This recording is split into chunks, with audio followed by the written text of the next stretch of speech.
और इस बीच एक बड़ी खबर आपको बता दें, दक्षिणी इजराइल में रॉकेट दागे गए हैं। हमास की तरफ से कई ऐसे रॉकेट हैं जो दक्षिणी इजराइल में दागे गए हैं। यानी कि गुरसिमरन में जिस तरीके से टू फ्रंट वॉर की बात कर रहे थे और हमास की बात कर रहे थे कि हमास है कि रुकने का नाम नहीं ले रहा है, वही कुछ यहाँ पर होता नजर भी आ रहा है। हमास लगातार जो तमाम रॉकेट है वो दाग रहा है और इजराइल की तरफ से ये बयान भी सामने आ चुका है कि 6000 से ज्यादा रॉकेट हमास दाग चुका है। अभी तक 6000 से भी ज्यादा रॉकेट और ये संख्या लगातार बढ़ती जा रही है। ये जो तस्वीर आप देख रहे हैं दक्षिणी इजराइल की तस्वीर है, जहां पर ये देखिए हमास आतंकी संगठन की तरफ से रॉकेट अटैक किया जाता है और इजराइल का जो सुरक्षा कवच है आयरन डोम, वो कई रॉकेट्स को, कई मिसाइलों को हवा में ही नष्ट करने का काम कर रहा है। बावजूद इसके ये जो तमाम रॉकेट अटैक देखे जा रहे हैं ये कई हद तक नुकसान पहुंचाने में भी सक्षम है और लगातार ये जो तस्वीरें हैं वो हम आप तक पहुंचा रहे हैं। ये तस्वीरें जो फिलहाल आप देख रहे हैं ये दक्षिणी इजराइल की तस्वीर जहां आप देख रहे हैं जहां पर रॉकेट अटैक किया जा रहा है। प्रफुल्ल बख्शी जी, आपके पास आते हुए जिस तरीके से लगातार रॉकेट अटैक किए जा रहे हैं, आयरन डोम कई रॉकेट्स को नष्ट करता हुआ, लेकिन बावजूद इसके ये रॉकेट इस दक्षिणी इजराइल के लिए कितने घातक हो सकते हैं? देखिए, आपकी बात बिल्कुल सही है। आयरन डोम बहुत एक एफिशिएंट सिस्टम जरूर है, पर उसकी लिमिटेशंस होती हैं।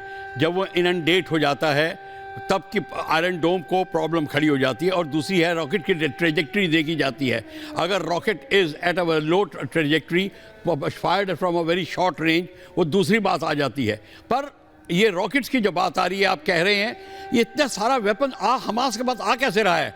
आपको पता होना चाहिए ये कसाम रॉकेट जो बना रहे हैं या R7 हैं, रॉकेट प्रोपेल्ड ग्रेनेड लॉन्चर्स जो इस्तेमाल कर रहे हैं, ये सारे के सारे इन्होंने लेफ्ट ओवर वेपन सिस्टम्स जो हैं, यहाँ तक कि और जितना कबाड़ का सामान होता है उसको मिला के इनके जो एक्सपर्ट्स हैं नॉर्थ कोरिया से और ईरान से, और इन्होंने इतने इनको वेपन सप्लाई किए हुए हैं। और एक चीज़ आपको मैं बता दूं, एक होता है UXO अनएक्सप्लोडेड ऑर्डिनेंस और एक होता है LOW लेफ्ट ओवर वेपन्स पुराने। ये सारे के सारे जो हैं ये इनको सप्लाई किए गए हैं मॉडिफाई करके, और जिस टनल बनाई गई है। मेजर जनरल संजय सोई, मैं आपके पास आ रही हूँ।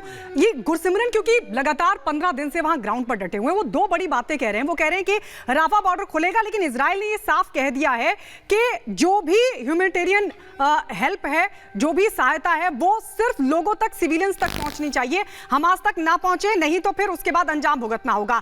मेरा सवाल ये है कि कैसे सुनिश्चित होगा कि जो सहायता है वो सिर्फ सिविलियंस तक पहुंच रही है? दूसरा सवाल जो गुरसिमरन ने उठाया, उन्होंने कहा कि हमास, हिजबुल्लाह लगातार अब टू फ्रंट वॉर के तरफ इजराइल जो आगे बढ़ रहा है उसके लिए बड़ा चैलेंज है, बहुत दिक्कतें खड़ी हो सकती है क्योंकि ध्यान अब बढ़ रहा है उसका। नहीं, बिल्कुल गायत्री जी, ये बात सही है कि राहत सामग्री जा रही है, बड़ी खुशी की बात है, क्योंकि आम आदमी, बूढ़े, बच्चे काफ़ी परेशान हैं, जो जिनका लड़ाई से शायद कोई लेना देना नहीं है, हमास अलग, पैलेस्टीनियन अलग। लेकिन जो डर है इजराइल को वो यही है कि इसके जरिए कि हथियार ना आ जाए और सप्लाई नहीं आ जाए, क्योंकि इसके लिए जो किया है इन्होंने प्रबंध किया हुआ है। जैसा मुझे खबर मिली थी कि रेड क्रॉस और रेड क्रेसेंट जैसे मिलकर इसकी चेकिंग करेंगे और उसके बाद ही वो सामान अंदर जाएगा। अगर फिर भी अगर खबर मिलती है तो नेचुरली इजराइल ने जैसा कहा है कि फिर बंद कर देंगे वो क्रॉसिंग, तो आम आदमी सफर करेगा। तो सिविलियंस के बीच में ही है ना। एक बहुत इंपॉर्टेंट चीज ये है, अगर red cross, red crescent organisations हैं, अब वो सप्लाई, वो ह्यूमैनिटेरियन एड दे रहे हैं, अगर हमास के सिविलियन या हमास भी वुंडेड है उसको डिनाई नहीं करेंगे। आप ये सोच रहे हैं कि उसको छोड़ देंगे, नहीं, उसको उतनी वैसे ही एड मिलेगी।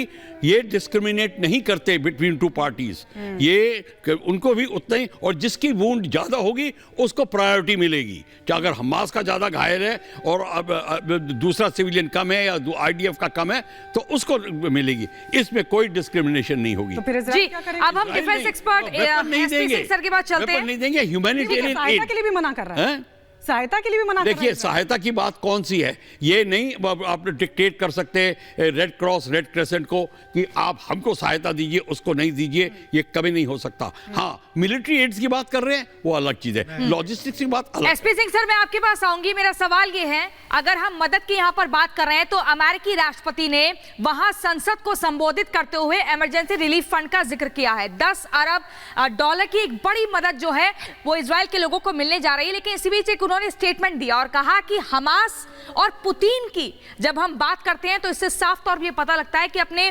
पड़ोसी लोकतांत्रिक देशों को ये खत्म करना चाहता है, राज्यों को खत्म करना चाहता है। इस स्टेटमेंट को कैसे देखें? देखिए, बाइडेन जो है शुरू से ही करते आए हैं उनका, आप ये देखिए अमेरिका बड़े लंबे समय से टेररिज्म के खिलाफ एक मुहिम छेड़ रखी है। इराक में भी उन्होंने यही किया, उसके अफगानिस्तान में तालिबान था उसके अगेंस्ट किया, वो हर जगह यही कर रहा है। तो अमेरिका जो है एटलीस्ट ऑन द फ्रंट ये चाहता है कि डेमोक्रेटिक एस्टेब्लिशमेंट हर जगह काम करें और कोई ऐसा हिटलर की तरह या कोई इस तरह का व्यक्ति ना आए जो पुतिन को ऐसे बोलते हैं, ऐसा व्यक्ति ना आ जाए जो मोनार्क हो और अपने पूरे उसको डिस्ट्रॉय करे या टेररिस्ट ऑर्गेनाइजेशन आए। ये एक मुद्दा है। दूसरा मैं ऐड करना चाहता हूँ, जो हम बात कर रहे हैं एड की, सिविलियन एड की, वेंकट बख्शी सर ने बड़ी अच्छी बात बोली है कि ये वो डिस्टिंक्शन नहीं करते रेड क्रॉस एंड ऑल, पर इजराइल का डर क्या है कि इजराइल जो हर तरह से हमास को कब्जाना चाहता वो ये नहीं चाहता कि ना सिर्फ वेपन बल्कि उनको कोई खाना पीना भी ना मिले।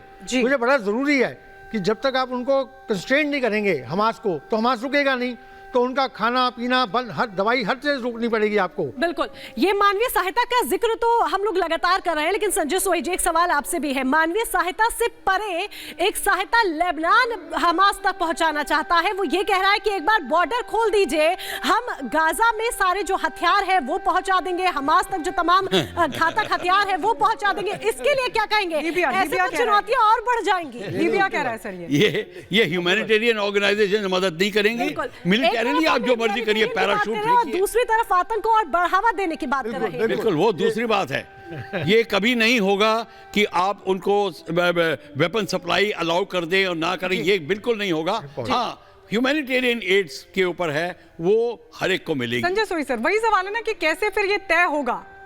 नहीं बिल्कुल, सिविलियंस तक ही पहुंच रहे, हमास तक नहीं। ये तो क्योंकि हमास के लड़ाके हैं, उनका काम है कि हमास के लड़ाकों को किसी किस्म की मदद नहीं मिलनी चाहिए, और इजराइल ये चाह रहा है कि वो आइसोलेट हो जाए, उनको जितने और हथियार मिलते रहेंगे लड़ाई उतनी लंबी चलेगी। यही कारण है कि चारों तरफ से घेरा बांध दिया है, और ये रेड क्रॉस और रेड क्रेसेंट का ये उद्देश्य रहेगा कि ये खिलाफ राशन, मेडिकल सप्लाई, पानी, इस तरह की चीज़ें जाएं। अगर हथियार या किसी प्रकार, क्योंकि कोशिश उन्होंने पहले भी स्मगल करने की कोशिश की है कि जिस प्रकार चावल के बोरियों के अंदर उन्होंने हथियार लाए, ग्रेनेड लाए, पिस्टल लाए, इस तरह की जो रिपोर्ट्स और फोटोग्राफ में आपके चैनल में देख रहा था, तो इस तरह की चीज़ नहीं चाहते, इसलिए बहुत डिटेल चाहिए। इजराइल को खतरा यही है कि वो चाहते हैं कि इस युद्ध का जल्दी से जल्दी खत्म हो। अगर उनको हथियार कोई देश देने की बात करता है तो बिल्कुल बिल्कुल बिल्कुल सर, संजय सोई बहुत ही महत्वपूर्ण सर आप बात यहाँ पर कर रहे हैं, लेकिन इसी बीच एक बड़ी खबर आ गई, अपने दर्शकों को ये बड़ी खबर भी बता दें।